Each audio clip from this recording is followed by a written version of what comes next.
Én ott nem láttam az Isten. Egy olyan vagyok.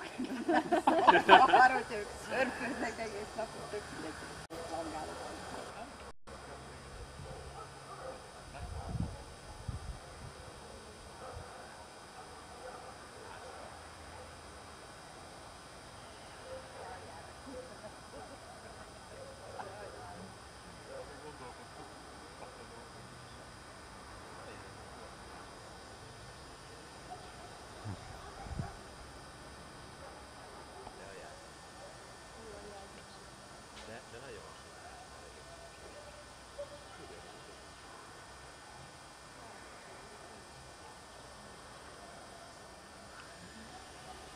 Nem akartam bemenni a képbe. Hát jó sárga vagy, jó ez a színdinamikának.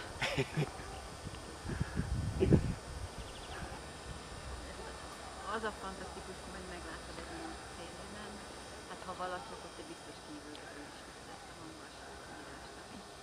Sorokról, de hozzátartozik, hogy ilyen szörnyű buli után hajnalban nem lehet a konyhába, benne nem a rádiót, viszont a kávét, és akkor volt tehát jó.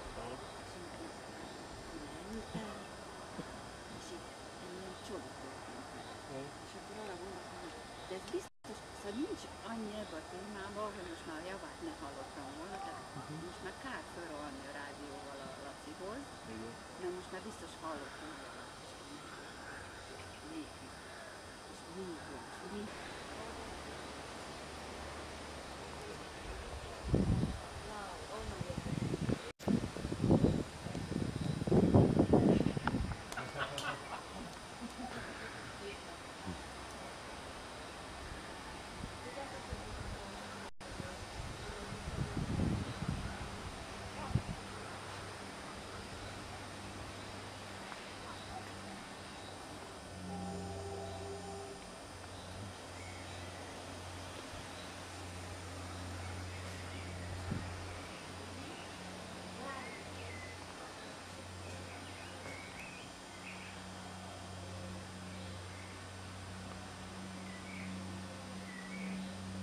De szerintem az embernek kicsi kötelessége ki van arra és menni. Na megmozdulnál?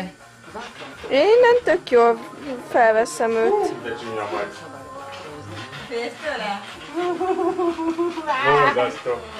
Azt mondtam, hogy mi benne is végül, hogy nézek a súlyt. Na, ez nem lett jó. Azért nem vagy valami lelkes, az Igen, van. Én nem vagyok ilyen. hogy kell kinagyítani? Ne engem, könyörgöm. Vörös október. Most akkor mi van? Ide is hagyják neked gyertyát, meg poharakat? Bedek voltunk? Ugye? Nagyon piros, és az a bankra.